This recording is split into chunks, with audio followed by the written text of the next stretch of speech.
रसूलिहिल करीम वाला आलिहि व अस्हाबिहि अजमईन अम्मा बाद इन उरीदु इल्लल इस्लाह मस्तताअतु मा तौफीक़ी इल्ला बिल्लाह अलैहि तवक्कलतु व इलैहि उनीब रब्बि इश्रह ली सदरी व यस्सिर ली अम्री वहलुल उक़दतम मिन लिसानी यफ़क़हु क़ौली। ವೇದಿಕೆಯಲ್ಲಿ ಆಸೀನರಾಗಿರುವ ಇಂದಿನ ಮುಖ್ಯ ಅತಿಥಿಯಾಗಿ ಬಹಳ ದೂರ ಬೆಂಗಳೂರಿನಿಂದ ಆಗಮಿಸಿರುವಂತಹ ಸಂತೋಷ್ ಗುರೂಜಿಯವರೇ, ನಮ್ಮದೇ ಪ್ರದೇಶದ ಪ್ರಾಂಶುಪಾಲರಾಗಿರುವಂತಹ ಡಾಕ್ಟರ್ HM ವಾಟ್ಸನ್ರವರೇ ಮತ್ತು ವೇದಿಕೆಯಲ್ಲಿ ಆಸೀನರಾಗಿರುವ ನನ್ನ ಸಂಘಟನೆಯ ಸಹವರ್ತಿಗಳೇ, ನನ್ನ ಮುಂಭಾಗದಲ್ಲಿ ಕಾರ್ಯಕ್ರಮವನ್ನು ಯಾವಾಗ ಕೊನೆಗೊಳ್ಳುತ್ತದೆ ಎಂದು ಕಾತರದಿಂದ ಕಾಯುತ್ತಿರುವಂತಹ ಎಲ್ಲ ವೀಕ್ಷಕರೇ ಮತ್ತು ಶ್ರೋತೃಗಳೇ, ಅಸ್ಸಲಾಮು ಅಲೈಕುಮ್ ವರಹಮತುಲ್ಲಾಹಿ ವಬರಕಾತು. ಜಗತ್ಸೃಷ್ಟಿಕರ್ತನ ಶಾಂತಿ ನಮ್ಮ ಮೇಲಿರಲಿ. ಮಾನವ ಧರ್ಮ, ದೈವಿಕ ಕಾನೂನು ಮತ್ತು ಪ್ರವಾದಿ ಮುಹಮ್ಮದ್ ಸಲ್ಲಲ್ಲಾಹು ಅಲೈಹಿ ವಸಲ್ಲಂ ಎಂಬ ವಿಷಯದಲ್ಲಿ ಈ ಬಾರಿ 77 ದಿನಗಳ ಒಂದು ಅಭಿಯಾನವನ್ನು ಕೈಗೊಂಡು ಇವತ್ತು ನಾವು ಸಮಾಪನ ಮಾಡ್ತಾ ಇದ್ದೇವೆ. ನಾವು ಪ್ರತಿ ವರ್ಷ ಒಂದೊಂದು ವಿಷಯದಲ್ಲಿ ಈ ಕಾರ್ಯಕ್ರಮವನ್ನು ಹಮ್ಮಿಕೊಳ್ತಾ ಬರ್ತಾ ಇದ್ದೇವೆ ಮತ್ತು ಆ ವಿಷಯದ ಹಿಂದಿನ ವಾಸ್ತವಿಕತೆಯನ್ನು ಕೂಡ, ಅದರ ಹಿನ್ನೆಲೆಯನ್ನು ಕೂಡ ನಾವು ಬಹಳ ಸ್ಪಷ್ಟವಾಗಿ ಉದ್ಘಾಟನಾ ಸಮಾರಂಭದಲ್ಲಿ ನಾವು ಅದನ್ನು ಸ್ಪಷ್ಟಪಡಿಸ್ತಾ ಇದ್ದೇವೆ. ಈಗ ಅನೇಕಾರು ವಿಷಯಗಳನ್ನು ಗುರೂಜಿಯವರು ಹೇಳಿದರು.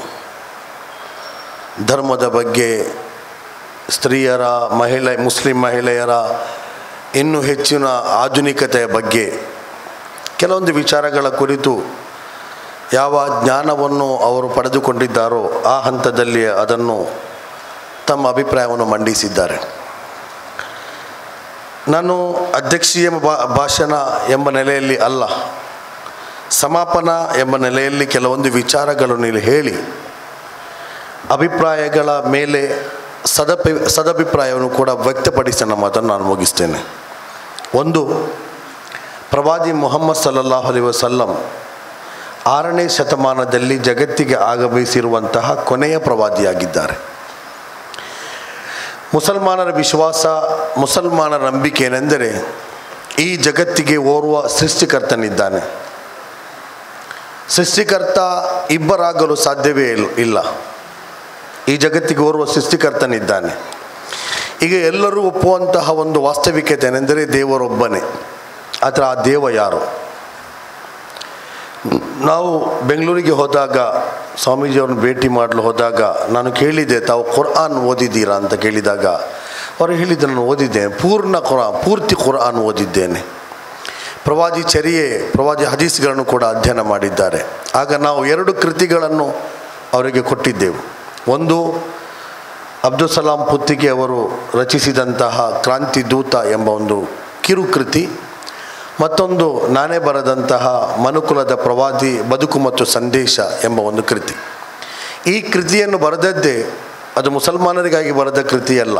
ಯಾಕೆಂದರೆ ಮುಸಲ್ಮಾನರು ಈ ಪ್ರವಾದಿಯನ್ನು ಅಧ್ಯಯನ ಮಾಡಲಿಕ್ಕಾಗಿ ಇಸ್ಲಾಮಿಕ್ ಲೈಬ್ರರಿಗಳಿಗೆ ಹೋದರೆ 1000ಕ್ಕಿಂತಲೂ ಹೆಚ್ಚು ಪುಟಗಳಿರುವಂತಹ ಅವರ ಜೀವನ ಚರಿತ್ರೆ ಇದೆ.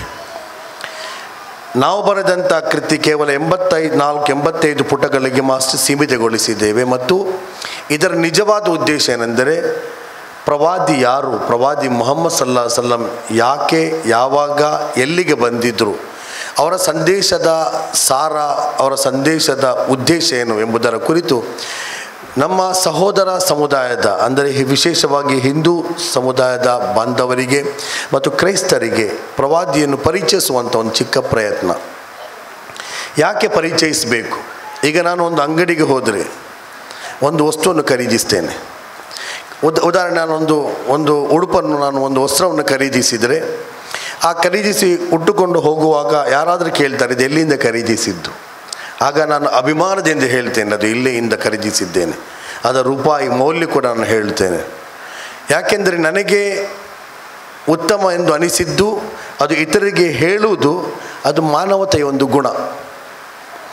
ನಾನು ಪ್ರವಾದಿಯನ್ನು ನೆಚ್ಚಿಕೊಂಡಿದ್ದೇನೆ, ನಾನು ಆ ಪ್ರವಾದಿಯನ್ನು ನಂಬಿಕೊಂಡಿದ್ದೇನೆ, ಆ ಪ್ರವಾದಿಯ ಆದರ್ಶ ಆಶಯ ನನಗೆ ಹಿಡಿಸಿದೆ. ಆದ್ದರಿಂದ ಆ ಪ್ರವಾದಿಯ ಆಶಯಗಳನ್ನು ನನ್ನ ಸಹೋದರಿ ಕೂಡ ಬೋಧಿಸುವುದು ಮಾನವತೆಯ ಸಂದೇಶ, ಮಾನವ ಧರ್ಮ ಎಂಬ ಕಾರಣಕ್ಕಾಗಿ ಈ ಅಭಿಯಾನವನ್ನು ನಾವು ಮಾಡ್ತಾ ಇದ್ದೇವೆ. ಮತ್ತೊಂದು, ಈ ರಾಜ್ಯದಲ್ಲೇ ಕನಕದಾಸರ ಬಗ್ಗೆ, ಬಸವಣ್ಣರ ಬಗ್ಗೆ ಮತ್ತು ಕೇರಳದಲ್ಲಿ ಜನಿಸಿರುವಂತಹ ನಾರಾಯಣ ಗುರುಗಳ ಬಗ್ಗೆ ಮತ್ತು ರಾಷ್ಟ್ರಾದ್ಯಂತ ಕೆಲವು ವಿಚಾರವಾದಿಗಳ ಬಗ್ಗೆ ನಾವು ಮಾತಾಡ್ತೇವೆ, ದಾರ್ಶನಿಕರ ಬಗ್ಗೆ, ಸಮಾಜ ಸುಧಾರಕರ ಬಗ್ಗೆ ಮಾತಾಡ್ತೇವೆ. ಆದರೆ ನಾವೆಂದು ಕಂಡಿಲ್ಲ ಪ್ರವಾದಿ ಮೊಹಮ್ಮದ್ ಸಲ್ಲಲ್ಲಾಹು ಅಲೈಹಿ ವಸಲ್ಲಂರ 20 ಲಕ್ಷಕ್ಕಿಂತಲೂ ಹೆಚ್ಚು ಬೋಧನೆಗಳಿವೆ. 20 ಲಕ್ಷಕ್ಕಿಂತಲೂ ಹೆಚ್ಚು ಬೋಧನೆಗಳಿವೆ. ಈಗ ಸ್ವಾಮೀಜಿಯವರು ಹೇಳಿದರು, ದೇವರನ್ನು ನಾನು ತೋರಿಸುತ್ತೇನೆ, ದೇವರು ಎಲ್ಲಿದ್ದಾರೆ ನಾನು ತೋರಿಸ್ತೇನೆ. ದೇವರು ಅನುಭವದಲ್ಲಿ ನಮಗೆ ಕಾಣಸಿಗುತ್ತಾರೆ. ಪ್ರವಾದಿ ಮೊಹಮ್ಮದ್ ಸಲ್ಲಲ್ಲಾಹು ಅಲೈಹಿ ವಸಲ್ಲಂ ಹೇಳಿದರು, ನಾಳೆ ಪರಲೋಕದಲ್ಲಿ ಮುಸಲ್ಮಾನರ 3ನೇ ಮುಖ್ಯ ವಿಶ್ವಾಸ, ಈ ಲೋಕ ನಶ್ವರ, ಇದು ಶಾಶ್ವತ ಅಲ್ಲ. ಈ ಲೋಕದ ಬಳಿಕ ಮತ್ತೊಂದು ಲೋಕ ಇದೆ, ಪರಲೋಕ. ಅಲ್ಲಿ ವಿಚಾರಣೆ ಇದೆ. ಇಲ್ಲಿ ಯಾವ ರೀತಿ ಬದುಕಿದ್ದೀರಿ ಆ ಬದುಕಿನ ಪ್ರಕಾರ ಅನುಸಾರ ನಿಮಗೆ ಶಿಕ್ಷೆ ಅಥವಾ ರಕ್ಷೆ ಸಿಗುವಂಥ ಒಂದು ಲೋಕ ಇದೆ, ಪರಲೋಕ. ಆ ಪರಲೋಕದಲ್ಲಿ ದೇವ ನೇರ ತನ್ನ ದಾಸನೊಂದಿಗೆ ಪ್ರಶ್ನಿಸುತ್ತಾನೆ. ಆತನ ಬದುಕಿನ ಕುರಿತು, ಆತ ಯೌವನದ ಕುರಿತು, ಆತನ ಉದ್ದೇಶದ ಕುರಿತು, ಆತ ಬದುಕು ಸಾಗಿಸುವಂತಹ ವಿಧಾನಗಳ ಕುರಿತು ಆತ ಪ್ರಶ್ನಿಸುತ್ತಾನೆ. ಹೀಗೆ ಪ್ರಶ್ನಿಸುವಾಗ ಬಹಳ ಮುಖ್ಯವಾದಂಥೊಂದು ಪ್ರಶ್ನೆ, ಸಹೀ ಅಲ್ ಬುಖಾರಿ ಎಂಬ ಗ್ರಂಥದಲ್ಲಿ ಉಲ್ಲೇಖಿತವಾದಂತಹ ಹದೀಸ್. ಪ್ರವಾದಿ ಮೊಹಮ್ಮದ್ ಸಲ್ಲಲ್ಲಾಹು ಅಲೈಹಿ ವಸಲ್ಲಂ ಹೇಳುತ್ತಾರೆ, ನಾಳೆ ಪರಲೋಕದಲ್ಲಿ ಮನುಷ್ಯ ದೇವನ ಮುಂದೆ ನಿಲ್ಲುತ್ತಾನೆ. ದೇವನ ಮುಂದೆ, ಅಲ್ಲಾಹನ ಮುಂದೆ ನಿಂತಾಗ ಅಲ್ಲಾಹನು ಪ್ರಶ್ನಿಸುತ್ತಾನೆ, ನಾನು ಹಸಿದಿದ್ದೆ, ನಾನು ಲೋಕದಲ್ಲಿ ಇಹಲೋಕದಲ್ಲಿ ನಾನು ಹಸಿದಿದ್ದೆ, ನೀನು ಯಾಕೆ ನನಗೆ ಉಣಬಡಿಸಿಲ್ಲ ಎಂದು ಪ್ರಶ್ನಿಸುತ್ತಾನೆ. ಆಗ ಮಾನವ ಹೇಳುತ್ತಾನೆ, ದೇವ ನೀನು ಸರ್ವಶಕ್ತ, ನೀನು ಸರ್ವಶ್ರೇಷ್ಠ, ನೀನೇ ಹಸಿದವನಿಗೆ ಉಣಬಡಿಸುವವನು, ನಾನು ಹೇಗೆ ನಿನಗೆ ಉಣಬಡಿಸಲಿ, ನೀನು ದೇವನಲ್ಲವೇ ಎಂದು ಆತ ಪ್ರಶ್ನಿಸ. ಇದು ಯಾರು ಹೇಳ್ತಾ ಇರೋದು? ಪ್ರವಾದಿ ಮೊಹಮ್ಮದ್ ಸಲ್ಲಲ್ಲಾಹು ಅಲೈಹಿ ವಸಲ್ಲಂ. ನಾಳೆ ಪರಲೋಕದಲ್ಲಿ ಅಲ್ಲಾಹನು ಹಾಗೆ ಕೇಳ್ತಾನೆ, ನೀನೇ ಎಲ್ಲರಿಗೂ ಊಟ ಬಡಿಸುವವನು, ಎಲ್ಲರಿಗೂ ಆಹಾರವನ್ನು ನೀಡುವವನು, ನಿನಗೆ ನಾನು ಹೇಗೆ ಆಹಾರ ನೀಡಲಿ? ಆಗ ಅಲ್ಲಾಹನು ಹೇಳುತ್ತಾನೆ, ನಿನ್ನ ಊರಲ್ಲಿ ಒಬ್ಬ ಬಡ ವ್ಯಕ್ತಿ ಇದ್ದ, ಹಸಿವಿನಿಂದ ಇದ್ದ, ಆತ ನಿನ್ನಲ್ಲಿ ಊಟವನ್ನು ಕೇಳ್ತಾ ಇದ್ದ. ನೀನು ಒಂದು ವೇಳೆ ಆತನಿಗೆ ಆಹಾರ ಒದಗಿಸುತ್ತಿದ್ದರೆ ಅದು ನಿಜವಾಗಿ ಆತನಿಗೆ ಕೊಡುವಂಥ ಆಹಾರ ಅಲ್ಲ, ಅದು ನೇರವಾಗಿ ನನಗೆ ಕೊಡುವಂಥ ಆಹಾರವಾಗಿರುತ್ತಿತ್ತು. ಆ ಬಡವನ ಹಸಿವು ತಣಿಸಿದಾಗ ನಿಜವಾಗಿ ನೀನು ತಣಿಸಿದ್ದು ಅದು ನನಗೆ ಎಂದು ಅಲ್ಲಾಹನು ಹೇಳುತ್ತಾನೆ. ಹೀಗೆ ಬಡವನ ಹಸಿವಿನ ನೀಗಿಸುವಲ್ಲಿ ದೇವನಿದ್ದಾನೆ ಎಂದು ಪ್ರವಾದಿ ಮೊಹಮ್ಮದ್ ಸಲ್ಲಲ್ಲಾಹು ಅಲೈಹಿ ವಸಲ್ಲಂ ಜಗತ್ತಿಗೆ ಬೋಧಿಸಿದರು. ಆದ್ದರಿಂದಲೇ ಕೋವಿಡ್ ವ್ಯಾಪಕವಾದಾಗ ಎಲ್ಲ ಜಾತಿ ಜನಾಂಗದವರು ತನ್ನ ಜೀವರಕ್ಷಣೆಯನ್ನು ಮಾಡುತ್ತಿದ್ದಾಗ ಮುಸಲ್ಮಾನರು ಹೆದರದೆ ರಂಗಕ್ಕೇಳಿದರು. ಕೇವಲ ಕರ್ನಾಟಕದಲ್ಲಿ ಮಾತ್ರವಲ್ಲ, ಹಿಂದೂಗಳ ಶವಗಳನ್ನು, ಅವರ ಮೃತದೇಹಗಳನ್ನು ಸ್ಮಶಾನಕ್ಕೆ ಹೊತ್ತೊಯ್ದವರು ಮುಸಲ್ಮಾನರು. ಯಾಕೆ? ಈ ಪ್ರವಾದಿ ಮೊಹಮ್ಮದ್ ಸಲ್ಲಲ್ಲಾಹು ಅಲೈಹಿ ವಸಲ್ಲಂ ಹೇಳುತ್ತಾರೆ, ನಿನ್ನ ನೆರೆಯವನು ಹಸಿದಿರುವಾಗ ನೀನು ಹೊಟ್ಟೆ ತುಂಬ ತಿನ್ನುವುದು ಮತ್ತು ನಿನ್ನ ನೆರೆಯವನು ಕಷ್ಟದಲ್ಲಿರುವಾಗ ನೀನು ಸಂತೋಷವನ್ನು ಅನುಭವಿಸುವವನು ನೀನು ಮುಸಲ್ಮಾನನೇ ಅಲ್ಲ, ನನ್ನ ಅನುಯಾಯಿ ಅಲ್ಲ. ಆದ್ದರಿಂದ ನೈಜ ಅನುಯಾಯಿ ಆಗಬೇಕಿದ್ದರೆ ಆತ ಯಾವುದೇ ಒಬ್ಬ ಧರ್ಮಕ್ಕೆ ಸೀಮಿತವಾಗಿರಲಿ, ಆತನಿಗೆ ನೀನು ಹೋಗಿ ಸಹಾಯ ಮಾಡಲೇಬೇಕು ಎಂದು ಪ್ರವಾದಿಯ ಈ ಶಿಕ್ಷಣ, ಈ ಬೋಧನೆ, ಈ ಸಂದೇಶ ಆತನಿಗೆ ನೆನಪಿಗೆ ಬಂದಾಗ ನನ್ನ ಪ್ರಾಣ ಹೋದರೂ ಚಿಂತಿಲ್ಲ, ಆತನ ಚಿತಾಗಾರದಲ್ಲಿ ಹೋಗಿ ಆತನ ಮೃತದೇಹವನ್ನು ಚಿತಾಗಾರಕ್ಕೆ ಸಾಗಿಸಬೇಕು ಎಂದು ಬಹಳ ಧೈರ್ಯವಾಗಿ ಹೋಗಿದ್ದು ಪ್ರವಾದಿಯ ಬೋಧನೆಯ ಕಾರಣಕ್ಕಾಗಿ ಎಂಬುದನ್ನು ನಾವು ಅರ್ಥ ಮಾಡಿಕೊಳ್ಳಬೇಕು. ಈ ರೀತಿ ಪ್ರವಾದಿಗಳು, ನಾವು ಈ 77 ದಿನಗಳಲ್ಲಿ ಕೇರಿಗಳಿಗೆ ನಾವು ಹೋಗಿದ್ದೆವು. ಈ ಜಿಲ್ಲೆಯ ಹೆಚ್ಚಿನ ಕೇರಿಗಳಿಗೆ ನಾವು ಹೋಗಿದ್ದೇವೆ. ಸುಳ್ಯ ಮತ್ತು ಪುತ್ತೂರು ವಿಭಾಗದ ಉಪ್ಪಿನಂಗಡಿ, ಕಡಬ ಆ ವಿಭಾಗಕ್ಕೆ ನಾವು ಆ ಭಾಗಗಳಿಗೆ ನಾವು ಹೋಗಿದ್ದೆವು. ಆದರೆ ಸುಳ್ಯ ಪ್ರದೇಶಕ್ಕೆ ನಮಗೆ ಹೋಗಲಿಕ್ಕೆ ಆಗಲಿಲ್ಲ, ಮತ್ತು ಬೆಳ್ತಂಗಡಿಯ ಕೆಲವು ಪ್ರದೇಶಗಳಿಗೆ ನಾವು ಹೋಗಲಿಲ್ಲ. ಅದು ಬಿಟ್ಟರೆ 8 ತಾಲೂಕುಗಳಲ್ಲಿ ನಮ್ಮ ಜೀಪ್ ಸಂಚರಿಸಿಕೊಂಡು ಇಡೀ ಪ್ರದೇಶಗಳಿಗೆ ಅದು ವ್ಯಾಪಿಸಿ ಪ್ರವಾದಿಯ ಸಂದೇಶವನ್ನು ನಾವು ಸಾರಿದ್ದೆವು.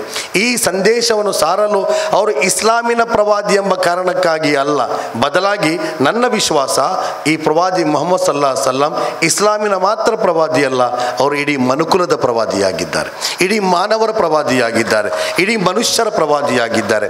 ನೈಸರ್ಗಿಕವಾದಂಥ ವಸ್ತುಗಳನ್ನು ನಾವು ಉದಾಹರಣೆಗೆ ತೆಗೆಯುವ ಸೂರ್ಯ, ಇದು ಯಾವ ಧರ್ಮದವರ ಸೂರ್ಯ? ಇದರ ಶಾಖೆಯನ್ನು, ಇದರ ಬೆಳಕನ್ನು ಅನುಭವಿಸುವವರು ಯಾರು?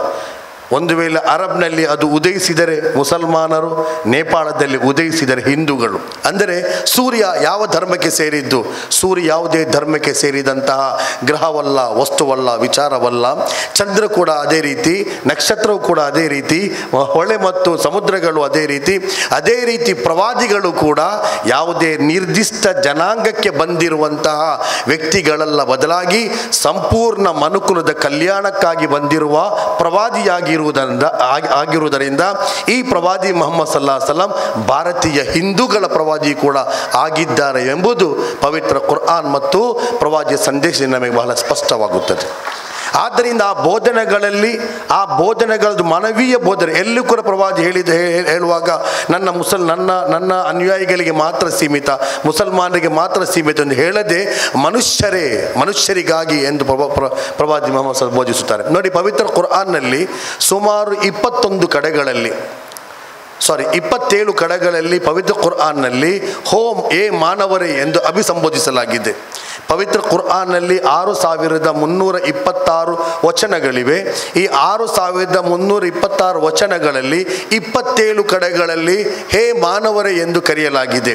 ಈ ಮಾನವರೆಂದು ಕರೆದಾಗ ಇಸ್ಲಾಂ ಮತ್ತು ಪ್ರವಾದಿಯ ನಿಜವಾದಂಥ ಉದ್ದೇಶ ಮಾನವ ಕಲ್ಯಾಣ, ಒಬ್ಬ ಮನುಷ್ಯನನ್ನು ನಿರ್ಮಾಣ ಮಾಡೋದು, ಒಬ್ಬ ಮನುಷ್ಯನ ನಿರ್ಮಾಣ ಮಾಡುವುದು. ಯಾಕೆಂದರೆ ಒಬ್ಬ ಮನುಷ್ಯನನ್ನು ನಿರ್ಮಿಸಿದರೆ ಆ ಮನುಷ್ಯ ಒಂದು ಕುಟುಂಬವನ್ನು ನಿರ್ಮಿಸುತ್ತಾನೆ. ಒಬ್ಬ ಕುಟುಂಬ ನಿರ್ಮಾಣವಾದರೆ ಆ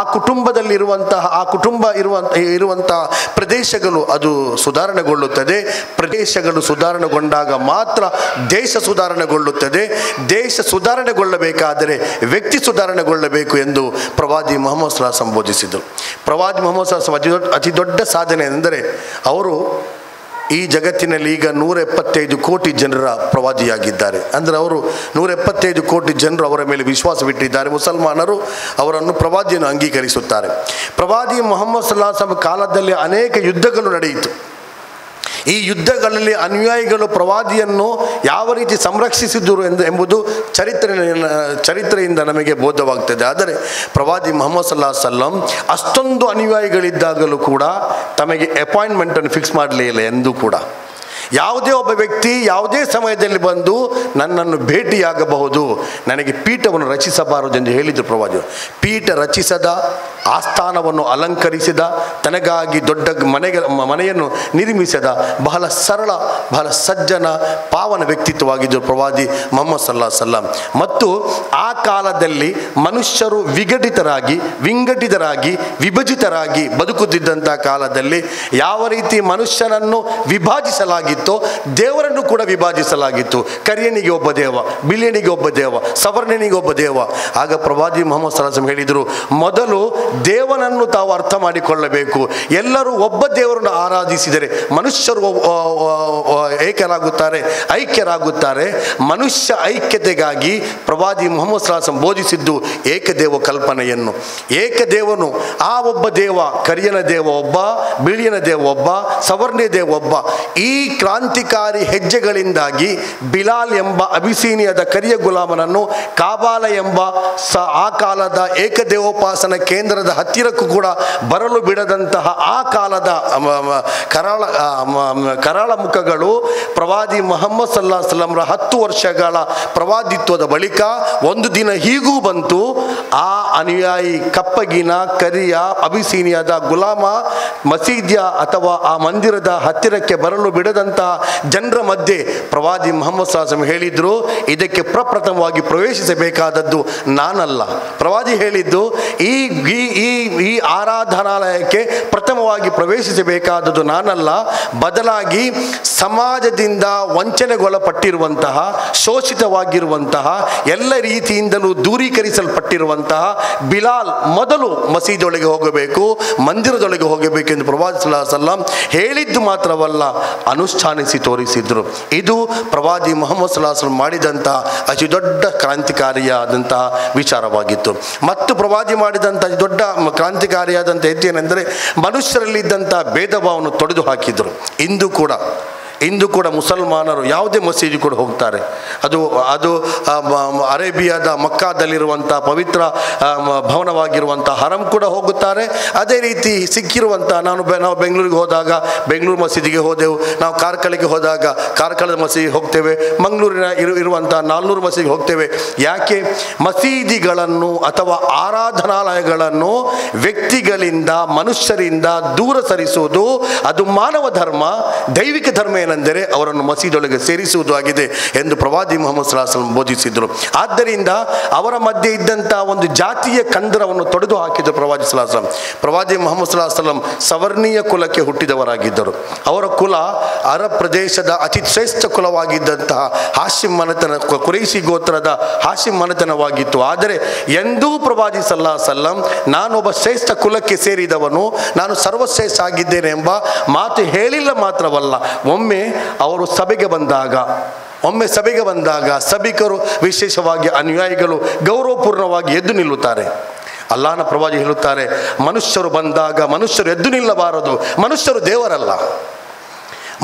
ದೇವರಲ್ಲ, ಎಲ್ಲರೂ ಸಮಾನರು. ನಾನು ನಿಮ್ಮ ಗುರುವಾಗಿರಬಹುದು, ಆದರೆ ನಿಮಗೂ ಕೂಡ ಅಭಿಮಾನ ಇದೆ, ನಿಮಗೂ ಕೂಡ ಸ್ವಾಭಿಮಾನ ಇದೆ. ಆದ್ದರಿಂದ ನನ್ನ ಕಾಲನ್ನು ಮುಟ್ಟಬೇಡಿರಿ, ನಾನು ಬಂದಾಗ ಎದ್ದು ನಿಲ್ಲಬೇಡಿರಿ ಎಂದು ಜಗತ್ತಿಗೆ ಮಾನವತೆಯ ಬೋಧನೆಯನ್ನು ಪ್ರವಾದಿ ಸಲ್ಲಲ್ಲಾಹು ಅಲೈಹಿ ವಸಲ್ಲಂ ಬೋಧಿಸಿ ತೋರಿಸಿದರು. ಆದ್ದರಿಂದಲೇ ವಿಶ್ವ ಮಹಾಕವಿ ಅಲ್ಲಾಮ ಇಕ್ಬಾಲ್ ಹೇಳುತ್ತಾರೆ, ಏಕ್ ಹಿ ಸಫ್ ಮೇ ಖಡೆ ಹೋ ಗಯೆ ಮಹಮೂದ್ ಅಯಾಜ್ ನ ಕೊಯ್ ಬಂದಾ ರಹಾ ನ ಕೊಯ್ ಬಂದಾ ನವಾಜ್. ಈ ದೇಶವನ್ನು ಆಳಿದಂತಹ ಮಹಮೂದ್ ಗಜ್ನವಿ ಅತಿ ಶ್ರೇಷ್ಠ ರಾಜರುಗಳ ಪೈಕಿ ಒಬ್ಬ ರಾಜನಾಗಿದ್ದ. ಮತ್ತು ಆತನ ಸೇವಕ ಅಯಾಜ್ ಎಂಬ ಕಪ್ಪಗಿನ ವ್ಯಕ್ತಿ ಅವರ ಜೊತೆಗೆ ಸಹಾಯಕನಾಗಿದ್ದ. ಒಮ್ಮೆ ಅವರು ಮಸೀದಿಗೆ ಹೋಗುತ್ತಾರೆ.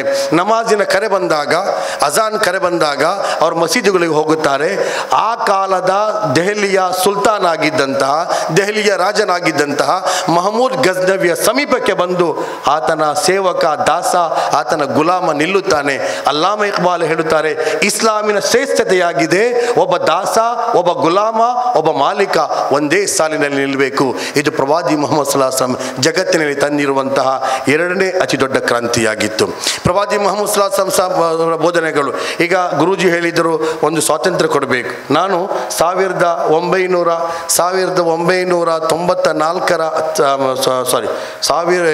2000 ಇಸವಿಯಲ್ಲಿ ನಾವು ರಾಜ್ಯಾದ್ಯಂತ ಒಂದು ಅಭಿಯಾನವನ್ನು ಮಾಡಿದ್ದೆವು. ಕ್ಯಾಂಪಸ್ಗಳಲ್ಲಿರುವಂತಹ ಕೆಡುಕು ಮುಕ್ತ ಕ್ಯಾಂಪಸ್ ಎಂಬ ಒಂದು ಅಭಿಯಾನ ಮಾಡಿದ್ದೆವು. ಆಗ ಈ ಅಭಿಯಾನಕ್ಕಾಗಿ ನಾನು ರೆಫರೆನ್ಸ್ ನೋಡುವಾಗ ನನಗೆ ಒಂದು ಅತ್ಯಾಶ್ಚರ್ಯಕರವಾದಂಥ ಒಂದು ಅಂಕಿಅಂಶ ನನಗೆ ಸಿಕ್ಕಿತು. ಲಂಡನ್, ಯುರೋಪ್ನಲ್ಲಿ ಬಾಲಕಿಯರು ಅಥವಾ ಮಹಿಳೆಯರು ಮದುವೆ ಆಗುವುದಕ್ಕಿಂತ ಮುಂಚೆ 30% ಯುರೋಪ್ನ, ವಿಶೇಷವಾಗಿ ಇಂಗ್ಲೆಂಡ್ನ 30% ಮಹಿಳೆಯರು ಮದುವೆ ಆಗುವ ಮೊದಲೇ ಆಗ್ತಾರೆ, ಅವರು ಗರ್ಭ ಧರಿಸ್ತಾರೆ. ಆಗ ಅವರಿಗೆ ಸಿಕ್ಕಿದಂಥ ಫ್ರೀಡಮ್, ಅವರಿಗೆ ಸಿಕ್ಕಿದಂತಹ ಮುಕ್ತವಾದಂಥ ಅವಕಾಶದಿಂದಾಗಿ ಸಮಾಜದಲ್ಲಿ ತನ್ನ ಮಾತೃತ್ವ ಏನು, ತನ್ನ ಬದುಕು ಏನು ಎಂಬುದು ಗೊತ್ತಿಲ್ಲದಂತಹ, ರಾತ್ರಿ ಇಡೀ ಪಬ್ಗಳಲ್ಲಿ ಮತ್ತು ಕ್ಲಬ್ಗಳಲ್ಲಿ ಹಾಯಾಗಿ ಸಾಗುವಂತಹ ಜನರ ಮಧ್ಯೆ ಪ್ರವಾದಿ ಮುಹಮ್ಮದ್ ಸಲ್ಲಲ್ಲಾಹು ಅಲೈಹಿ ವಸಲ್ಲಂ ಹೇಳಿದರು, ಪುರುಷರು ಮತ್ತು ಸ್ತ್ರೀಯರು ಸಮಾನರಾಗಲು ಸಾಧ್ಯವಿಲ್ಲ. ದೈಹಿಕವಾಗಿಯೂ ಮಾನಸಿಕವಾಗಿಯೂ ಸ್ತ್ರೀಯರು ದುರ್ಬಲರಾಗಿದ್ದಾರೆ. ಆದ್ದರಿಂದಲೇ ಆ ದುರ್ಬಲ ಜೀವಿಯನ್ನು ನೀವು ಸಂರಕ್ಷಣೆ ಮಾಡಬೇಕು. ಅವರಿಗೆ ಬೇಕಾಗಿರುವಂತಹ ಎಲ್ಲ ಸವಲತ್ತುಗಳನ್ನು ನೀವು ಪೂರೈಸಬೇಕು. ಮತ್ತು ಅವರಿಗೆ ಮನರಂಜನೆ ಏನು ಬೇಕು ಅದು ತಂದೆಯಿಂದ, ಸಹೋದರನಿಂದ, ಮಕ್ಕಳಿಂದ, ತಾಯಿಯಿಂದ ಮತ್ತು ಗಂಡನಿಂದ ಅವರು ಪಡೆದುಕೊಳ್ಳಬೇಕು. ಒಂದು ವೇಳೆ ಸಮಾಜದಲ್ಲಿ ರಾತ್ರಿ ಎಷ್ಟು ಗಂಟೆ ಆದರೂ ಸರಿ ನಾನು ಬರುತ್ತೇನೆ ಎಂದು ಹೇಳಿದರೆ, ಭಾರತದ ಇಂದಿನ ಪರಿಸ್ಥಿತಿ ಏನೆಂದರೆ, ಇಂದು ಅವತ್ತು ಇಂಗ್ಲೆಂಡಲ್ಲಿ ಆದಂಥ ಪರಿಸ್ಥಿತಿ ಇಂದು ಭಾರತದಲ್ಲಿ ಆಗ್ತಾ ಇದೆ. ನೀವು ಹೋಗಿ ಲ್ಯಾಬಲ್ಲಿ ಹೋಗಿ ಕೇಳಿ, ಅದೆಷ್ಟೋ ವಿದ್ಯಾರ್ಥಿನಿಯರು ಮದುವೆಯಾಗುವ ಮುಂಚೆ ಗರ್ಭಪಾತವನ್ನು ಮಾಡ್ತಾ ಇದ್ದಾರೆ. ಅವರಿಗೆ ಸಿಕ್ಕಿರುವಂಥ ಸಂಪೂರ್ಣವಾದಂಥ ಮುಕ್ತ ಸ್ವಾತಂತ್ರ್ಯ ಈ ದೇಶ ಎಂದೂ ಕೂಡ ಹಾಗೆ ಆಗಿರಲಿಲ್ಲ. ಇದು ಸೀತೆಯನ್ನು ಕಂಡಂತಹ ದೇಶ, ಇದು ದ್ರೌಪದಿಯನ್ನು ಕಂಡಂತಹ ದೇಶ. ತನ್ನ ಮಾನವನ್ನು ಸಂರಕ್ಷಣೆ ಮಾಡಲಿಕ್ಕಾಗಿ ರಾವಣ ಕೊಟ್ಟಂತಹ ಆಹಾರವನ್ನು ತಿರಸ್ಕರಿಸಿದಂತಹ ಸೀತೆ, ಮತ್ತು ಅದೇ ರೀತಿ ತನ್ನ ಮೈಯ ಬಟ್ಟೆಯನ್ನು ಕಳಿಸಿದಂತಹ ಎಷ್ಟರ ತನಕ ಅದರ ಪ್ರತೀಕಾರ ಪಡೆಯುವುದಿಲ್ಲವೋ ನನ್ನ ಗಂಡಂದಿರು ಪಾಂಡವರು, ನಾನು ಖಂಡಿತವಾಗಿಯೂ ಪುನಃ ಆ ಮುಂದಿನ ಸ್ಥಿತಿಗೆ ನಾನು ಮರಳುವುದಿಲ್ಲ ಎಂದು ಪ್ರತಿಜ್ಞೆ ಮಾಡಿದಂತಹ ಈ ದೇಶದ ದೇವಿಗಳು, ಈ ದೇಶದ ನಾರಿಯರ ಬದುಕು ಇವತ್ತು ಯಾವ ರೀತಿ ಆಗಿದೆ ಅಂದರೆ, ಆಂಗ್ಲರ ಸಮಾಜ ಮತ್ತು ಭಾರತೀಯ ಸಮಾಜದಲ್ಲಿ ಯಾವುದೇ ರೀತಿಯ ವ್ಯತ್ಯಾಸ ಕಾರಣ ನಮಗೆ ಸಾಧ್ಯವಿಲ್ಲ. ಬೆಂಗಳೂರಿಗೆ ಹೋಗಿ, MG ರೋಡ್ ನೀವು ಹೋಗಿ, ಬ್ರಿಗೇಡ್ ರೋಡ್ ಹೋಗಿ ನೋಡಿ, ಅಲ್ಲಿ ನಮ್ಮ ಭಾರತೀಯ ಸ್ತ್ರೀಯರು, ಭಾರತೀಯ ಮಹಿಳೆಯರು, ಭಾರತೀಯ ಬಾಲಕಿಯರು ಅವರಿಗೆ ಸಿಕ್ಕಿರುವಂತಹ ಮುಕ್ತ ಸ್ವಾತಂತ್ರ್ಯವನ್ನು ಯಾವ ರೀತಿ ಉಪಯೋಗಿಸ್ತಾರೆ ಅಂದರೆ, ಇಲ್ಲಿಯ ಪೊಲೀಸ್ ಅಧಿಕಾರಿಗಳಲ್ಲಿ ಹೋಗಿ ಕೇಳಿ, ವಿದ್ಯಾರ್ಥಿನಿಯರ ಸಂಖ್ಯೆ ದಿನೇ ದಿನೇ ಡ್ರಗ್ಸ್ ವಾಹಕರಲ್ಲಿ ಹೆಚ್ಚಾಗ್ತಾ ಇದೆ. ಆದ್ದರಿಂದ ಇಸ್ಲಾಂ ಹೇಳಿತು, ಮಹಿಳೆಯರಿಗೆ ಅವರನ್ನು ನಿಯಂತ್ರಿಸಿಕೊಳ್ಳಲು ಸಾಧ್ಯವಾಗದು, ಅವರನ್ನು ಸ್ವನಿಯಂತ್ರಿಸಿಕೊಳ್ಳಲು ಸಾಧ್ಯವಾಗದು. ಆದ್ದರಿಂದಲೇ ನಮಗೆ ಸಿಕ್ಕಿರುವಂಥ ಅಂಕಿಅಂಶಗಳು, ಈ ದೇಶದಲ್ಲಿ ಕಳೆದ ಒಂದೇ ಒಂದು ವರ್ಷದಲ್ಲಿ 60,000 ಮಹಿಳೆಯರನ್ನು ಅಪಹರಿಸಲಾಗಿದೆ. ಈ ದೇಶದಲ್ಲಿ ಎಲ್ಲಿಗೆ ಹೋದ್ರವರು? ಮುಕ್ತ ಸ್ವಾತಂತ್ರ್ಯದ ಒಂದು ಮುಕ್ತ ಅವಕಾಶ ಅವರ ಜೀವನವನ್ನೇ ನರಕ ಸದೃಶವನ್ನಾಗಿ ಮಾಡಿಸಿತು. ಆದ್ದರಿಂದಲೇ ಅವರಿಗೆ ಸಿಗಬೇಕಾಗಿರುವಂತಹ ಸಂದೇಶ ಪ್ರವಾದಿ ಮುಹಮ್ಮದ್ ಸಲ್ಲಲ್ಲಾಹು ಅಲೈಹಿ ವಸಲ್ಲಂ ಬೋಧಿಸಿದರು, ಅರ್-ರಿಜಾಲು ಕವ್ವಾಮೂನ ಅಲನ್ ನಿಸಾ. ಸ್ತ್ರೀಯರಿಗೆ ಮಹಿಳೆಯರಿಗೆ ಬೇಕಾಗಿರುವಂಥ ಎಲ್ಲ ಸವಲತ್ತುಗಳನ್ನು ಅವರ ಗಂಡಂದಿರು ಮಾಡಿಕೊಡಬೇಕು ಮತ್ತು ಎಂದೂ ಕೂಡ ಅವರು ವಂಚನೆ ಮಾಡಲೇಬಾರದು ಎಂದು ಪ್ರವಾದಿ ಮುಹಮ್ಮದ್ ಸಲ್ಲಲ್ಲಾಹು ಅಲೈಹಿ ವಸಲ್ಲಂ ಬೋಧಿಸಿದರು. ಅದು ಪ್ರವಾದಿಯ ಸಂದೇಶವಾಗಿತ್ತು. ಮತ್ತು ಈ ರೀತಿಯ ಮಾನವತೆ ಕುರಿತು ನಾವು ಸಂದೇಶ ಸಾರುವಾಗ ಅನೇಕ ಮುಸಲ್ಮಾನರ ಕುರಿತು ಒಂದು ಹೇಳಿಕೆ ಇದೆ. ನಮ್ಮ ಲಾಲ್ ಕೃಷ್ಣ ಅಡ್ವಾಣಿ ಅವರು ಉಪ ಪ್ರಧಾನಿಯಾಗಿದ್ದಾಗ ಅವರು ಒಂದು ಹೇಳಿಕೊಟ್ಟಿದ್ರು, all terrorist are Muslim but all Muslims are not terror. ಎಲ್ಲ ಭಯೋತ್ಪಾದಕರು ಮುಸಲ್ಮಾನರು, ಆದರೆ ಎಲ್ಲ ಮುಸಲ್ಮಾನರು ಭಯೋತ್ಪಾದಕರಲ್ಲ. ಈ ರೀತಿ ಒಮ್ಮೆ ಪ್ರಶ್ನೆಯಲ್ಲಿ ಮಾತಾಡುವಾಗ ಅವರು ಈ ಮಾತನ್ನು ಹೇಳಿದರು. ಆಗ ನಾನೊಂದು ಪ್ರಶ್ನೆ ಕೇಳಿದೆ. ವೀರಪ್ಪನ ಒಬ್ಬ ವ್ಯಕ್ತಿ ಇದ್ದ, 168 ಪೊಲೀಸ್ ಅಧಿಕಾರಿಗಳನ್ನು ಕೊಂದಂಥ ವೀರಪ್ಪನನ್ನು ಹಿಂದೂ ಉಗ್ರಗಾಮಿ ಭಯೋತ್ಪಾದಕ ಯಾಕೆ ಹೇಳ್ತಾ ಇಲ್ಲ ನೀವು? ಆತ ಹಿಂದೂ ಅಲ್ಲವೇ? ಆತ ಹಿಂದೂ ಆಗಿದ್ದ. ಮಾತ್ರವಲ್ಲ, ಅಮಾವಾಸ್ಯೆ ದಿನ ತಪ್ಪದೆ ತನ್ನ ಪ್ರದೇಶಕ್ಕೆ ಬಂದು ದೊಡ್ಡ ಮಟ್ಟದ ಪೂಜೆಯನ್ನು ನಿರ್ವಹಿಸುತ್ತಿದ್ದಂಥ ವ್ಯಕ್ತಿ, ಆ ವ್ಯಕ್ತಿಯನ್ನು ದಂತಕಳ್ಳ, ದಂತಚೋರ, ಮಾನಕಳ್ಳ ಈ ರೀತಿಯ ಉನ್ನತವಾದಂಥ ಹೆಸರನ್ನು ಅಭಿಸಂಬೋಧಿಸುವುದು, ಅರಬ್ಬಿ ಹೆಸರಿನಿಂದ ಯಾರಾದರೂ ಚೂರಿ ಹಾಕಿದರೆ ಆತನನ್ನು ಇಸ್ಲಾಮಿ ಭಯೋತ್ಪಾದಕ, ಮುಸ್ಲಿಂ ಭಯೋತ್ಪಾದಕ ಎಂಬ ಚಿತ್ರೀಕರಣ ಮಾಡ್ತಾ ಇರುವುದು. ಆ ಕುರಿತು ಪ್ರವಾದಿ ಸಲ್ಲಲ್ಲಾಹು ಅಲೈಹಿ ವಸಲ್ಲಂ ಹೇಳಿದರು, ನನ್ನ ಸಮುದಾಯದವ ಭಯೋತ್ಪಾದಕನಾಗಲು ಸಾಧ್ಯವೇ ಇಲ್ಲ. ಒಬ್ಬ ವ್ಯಕ್ತಿ ಆತನಿಗೆ ಅರಬ್ಬಿ ಹೆಸರಿದೆ, ಒಬ್ಬ ವ್ಯಕ್ತಿಗೆ ಮುಸಲ್ಮಾನ್ ನಾಮಧಾರಿ, ವ್ಯಕ್ತಿ ಮುಸ್ಲಿಂ ನಾಮಧಾರಿಯಾಗಿದ್ದಾನೆ, ಮತ್ತು ಒಬ್ಬ ವ್ಯಕ್ತಿಗೆ ಹಿಂಸೆ ಕೊಡುವುದಾದರೆ ಅಲ್ಲಾಹನ ಪ್ರವಾದಿ ಬಹಳ ಸ್ಪಷ್ಟವಾಗಿ ಸಾರಿದ್ರು, ತನ್ನ ನೆರೆಯವನಿಗೆ ಉಪದ್ರ ಮಾಡುವವನು ಮುಸಲ್ಮಾನಲ್ಲ. ಸಮಾಜಕ್ಕೆ ಬಿಡಿ, ದೇಶಕ್ಕೆ ಬಿಡಿ, ಹಿಂದೂಗಳಿಗೆ ಬಿಡಿ, ತನ್ನ ನೆರೆಯವರಲ್ಲಿ ಒಬ್ಬ ವ್ಯಕ್ತಿ, ನಿಮ್ಮ ಮಕ್ಕಳಿಗೆ ನೀವು ತಿಂಡಿ ತಿನಿಸುಗಳನ್ನು ಖರೀದಿಸಿಕೊಂಡು ಹೋಗುವಾಗ ನಿಮ್ಮ ನೆರೆಯ ಮಕ್ಕಳಿಗೆ ಕೂಡ ಖರೀದಿಸಿರಿ. ಹಿಂದೂ ಆಗಿರಬಹುದು ಆತ, ನಿಮ್ಮ ನೆರೆಯ ಮಕ್ಕಳು ಹಿಂದೂ ಆಗಿರಬಹುದು. ನೀವು ತಿಂಡಿ ತಿನಿಸಿ ಖರೀದಿಸಿಕೊಂಡು ಹೋಗುವಾಗ ಅವರಿಗೆ ಕೂಡ ನೀವು ಖರೀದಿಸಿರಿ. ಒಂದು ವೇಳೆ ನೀವು ಬಡವರಾಗಿದ್ದರೆ, ನಿಮ್ಮ ಮಕ್ಕಳಿಗೆ ಮಾತ್ರ ಖರೀದಿಸುವಷ್ಟು ನಿಮ್ಮಲ್ಲಿ ಸಂಪತ್ತು ಇದೆ ಎಂದಾದರೆ, ಹಣ ಇದೆ ಎಂದಾದರೆ, ನಿಮ್ಮ ಮಕ್ಕಳು ತಿಂದಂತಹ ಆ ವಸ್ತುವಿನ ಸಿಪ್ಪೆಯನ್ನು, ರ್ಯಾಪರನ್ನು ಹೊರಗೆ ಸೇಬೇಡಿರಿ. ಯಾಕೆ? ನಿಮ್ಮ ನೆರೆಯ ಮಕ್ಕಳು ನೋಡಿದಾಗ ಅವರ ಕಣ್ಣಲ್ಲಿ ಕಣ್ಣೀರು ಬರುತ್ತದೆ, ಅದು ನನಗೆ ಅಸಹ್ಯ ಎಂದು ಪ್ರವಾದಿ ಮುಹಮ್ಮದ್ ಸಲ್ಲಲ್ಲಾಹು ಅಲೈಹಿ ವಸಲ್ಲಂ ಬೋಧಿಸಿದರು. ಅಲ್ಲಾಹನ ಪ್ರವಾದಿ ಹೇಳುತ್ತಾರೆ, ನೀವು ಒಂದು ವೇಳೆ ಎಂದಾದರೂ ಒಂದು ಉತ್ತಮ ಆಹಾರವನ್ನು ತಯಾರಿಸಿದರೆ ನಿಮ್ಮ ನೆರೆಯವರಿಗೆ ಕೂಡ ಆಹಾರವನ್ನು ಕೊಡಿರಿ. ಆಗ ಪ್ರವಾದಿಯಲ್ಲಿ ಕೇಳಲಾಯಿತು, ನನ್ನ ನೆರೆಕರೆಯವರು ಯಾರು? ನಿನ್ನ ಸುತ್ತ 40 ಮನೆಗಳು ನಿನ್ನ ನೆರೆಕರೆಯವರು, ನೆರೆಹೊರೆಯವರು. ಒಂದು ವೇಳೆ ಅವರಿಗೆ ಕೊಡಲು ಸಾಧ್ಯವಿಲ್ಲ ಎಂದಾದರೆ ನಿನ್ನ ಬಲಭಾಗದ ನೆರೆಯವರಿಗೆ ನೀನು ಸಹಾಯ ಮಾಡುತ್ತಾ ಇರಬೇಕು ಎಂದು ಪ್ರವಾದಿ ಸಹ ಬೋಧಿಸಿದರೆ, ಆ ಪ್ರವಾದಿಯನ್ನು ತನ್ನ ನಾಯಕನೆಂದು ಹೇಳುವವನು ಆ ಪ್ರವಾದಿಯನ್ನು ನಂಬುವವನು ಯಾವ ರೀತಿ ಭಯೋತ್ಪಾದಕ ಕೃತ್ಯ ಮಾಡಲು ಸಾಧ್ಯವಿದೆ? ನನಗೆ ಇಲ್ಲಿಯ ಮಾಧ್ಯಮಗಳ ಕುರಿತು ನಾವು ಬಹಳಷ್ಟು ಸಲ ಹೇಳ್ತೇವೆ. ಮಾಧ್ಯಮ ಒಂದು ಕಡೆ ಕಡಿವಾಣ ಹಾಕಿಕೊಂಡು ಅದು ಪ್ರಯಾಣ ಬೆಳೆಸ್ತಾ ಇದೆ. ಹನೀಫ್ ಎಂಬ ವ್ಯಕ್ತಿಯನ್ನು ಬಂಧಿಸಲಾಯಿತು. ಯಾರು ಬಂಧಿಸಿದ್ರು? ಆಸ್ಟ್ರೇಲಿಯಾದ FBI ಅವರನ್ನು ಬಂಧಿಸಿದ್ರು. ಇಲ್ಲಿಯ ಮಾಧ್ಯಮಗಳು, ವಿಶೇಷವಾಗಿ ಉದಯವಾಣಿ ಅಂತ ಮಾಧ್ಯಮಗಳು ಆ ಹನೀಫ್ನ ಕುರಿತು ಇಲ್ಲ ಸಲ್ಲದಂತಹ ಪುಟಗಟ್ಟಲೆ ವರದಿ ಮಾಡಿತು. ಆ ಬಳಿಕ 15 ದಿನಗಳ ಕಸ್ಟಡಿಯ ಬಳಿಕ ಆಸ್ಟ್ರೇಲಿಯಾ ಪೊಲೀಸವರು ಹನೀಫ್ರನ್ನು ಬಿಡುಗಡೆ ಮಾಡಿದ್ರು ಮಾತ್ರವಲ್ಲ, ಇಡೀ ಜಗತ್ತಿನ ಮಾಧ್ಯಮದ ಮುಂದೆ ಕ್ಷಮೆ ಯಾಚಿಸಿದರು. ನಮ್ಮಲ್ಲಿ ತಪ್ಪು ಸಂಭವಿಸಿದೆ, ಹನೀಫಿಗೂ ಭಯೋತ್ಪಾದನೆಗೂ ಸಂಬಂಧವಿಲ್ಲ ಎಂದು ಹೇಳಿದಾಗ ಇಲ್ಲಿಯ ಭಾರತದ ಒಂದೇ ಒಂದು ಮಾಧ್ಯಮ ಅದನ್ನು ವರದಿ ಮಾಡಲೇ ಇಲ್ಲ. ಆತ ನಿರ್ದೋಷ ಎಂದು ಹೇಳಲೇ ಇಲ್ಲ. ಇಂತಹ ಮಾಧ್ಯಮ ವರದಿಗಳಿಂದಾಗಿ ಮುಸಲ್ಮಾನರ ಮಾನವನ್ನು ಹರಾಜು ಮಾಡಲಾಗ್ತಾ ಇದೆ ಈ ದೇಶದಲ್ಲಿ ಮತ್ತು ಈ ರಾಜ್ಯದಲ್ಲಿ.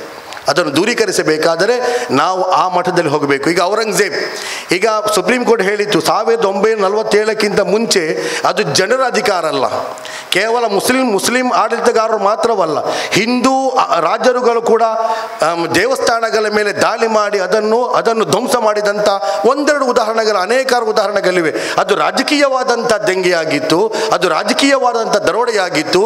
ಅದಕ್ಕೂ ಧರ್ಮಕ್ಕೂ ಯಾವುದೇ ಸಂಬಂಧ ಇರುವುದಿಲ್ಲ. ಔರಂಗಜೇಬ್ ಮುಸ್ಲಿಂ ಆಗಿರಬಹುದು, ರಜಪೂತ ರಾಜರು ಕೂಡ ಮಾಡಿದ್ರು, ಮರಾಠ ರಾಜರು ಕೂಡ ಮಾಡಿದ್ರು. ಶೃಂಗೇರಿಯ ಮೇಲೆ ಮರಾಠರು ದಾಳಿ ಮಾಡಿದಾಗ ಟಿಪ್ಪು ಸುಲ್ತಾನ್ ಹೋಗಿ ಅಲ್ಲಿ ಅದನ್ನು ಸಂರಕ್ಷಿಸಿದಂಥ ಇತಿಹಾಸ ಇದೆ. ಹೀಗಿರುವಾಗ ಸ್ವಾತಂತ್ರ್ಯಕ್ಕಿಂತ ಮುಂಚೆ ನಡೆದಂಥ ಘಟನೆಯನ್ನು ಅದನ್ನೇ ಅವಲೋಕಿಸಿ ಪರಾಮರ್ಶಿಸಿ ಅದಕ್ಕೆ ವೇದಿಕೆ ಕಟ್ಟಿ ಅದು ಚಾವಡಿಯನ್ನು ನಿರ್ಮಿಸಿ ಟಿವಿಯಲ್ಲಿ ಉದ್ದುದ್ದ ಭಾಷಣಗಳನ್ನು ಮಾಡಿ ಸಮಾಜದ ಮಧ್ಯೆ ಮತ್ಸರವನ್ನು ವೈಷಮ್ಯವನ್ನು ಸೃಷ್ಟಿಸುವ ಬದಲು ಇತಿಹಾಸಕ್ಕೆ ಬಿಡಿರಿ, ವರ್ತಮಾನವನ್ನು ಕಟ್ಟುವ, ನಾವು ಭವಿಷ್ಯವನ್ನು ಕಟ್ಟುವ. ಆ ಭವಿಷ್ಯವನ್ನು ಕಟ್ಟಬೇಕಾದರೆ ಪ್ರವಾದಿಗಳ ಸಂದೇಶ ನಮಗೆ ಅಗತ್ಯವಾಗಿದೆ ಎಂಬುದನ್ನು ಅರ್ಥ ಮಾಡಿಕೊಳ್ಳಬೇಕು. ಯೂನಿಯನ್ ಆಫ್ ಕರ್ನಾಟಕ ಇಂತಹ ವಾಸ್ತವಿಕತೆಗಳನ್ನು ಜನತೆ ಮುಂದೆ ಹೇಳ ಬಯಸುತ್ತೇನೆ. ಈಗ ನಾನೊಬ್ಬ ಮುಸಲ್ಮಾನ, ಅನೇಕ ಕಡೆಗೆ ನಾನು ಭಾಷಣ ಮಾಡ್ತಾ ಇದ್ದೇನೆ. ನನಗಿರುವಂಥ ಹಿಂದೂ ಮಿತ್ರರು ಹೇಳುವುದೇನು? ನಾನು ಬಲಪಂಥೀಯ ಮುಸಲ್ಮಾನ, ಆದರೆ ಈಶ್ವರದನಗೊಬ್ಬನೇ ಒಬ್ಬ ಹಿಂದೂಗೆ ಉಪದ್ರ ಮಾಡಲಿಲ್ಲ. ಇದು ಪ್ರವಾದಿಯ ಸಂದೇಶ. ಪ್ರವಾದಿ ಏನು ಹೇಳಿದ್ರು? ಒಂದು ವೇಳೆ ನಿನ್ನ ಶತ್ರುವಾದರೂ ಸರಿ, ಯುದ್ಧ ಭೂಮಿಯಲ್ಲಿ ವೈನ್ ಅಹದು ಮಿನಲ್ ಮುಶ್ರಿಕೀನ ಇಸ್ತಜಾರಕ ಫಅಜಿರ್ಹು ಹತ್ತಾ ಯಸ್ಮಅ ಕಲಾಮ್ ಅಲ್ಲಾಹ್.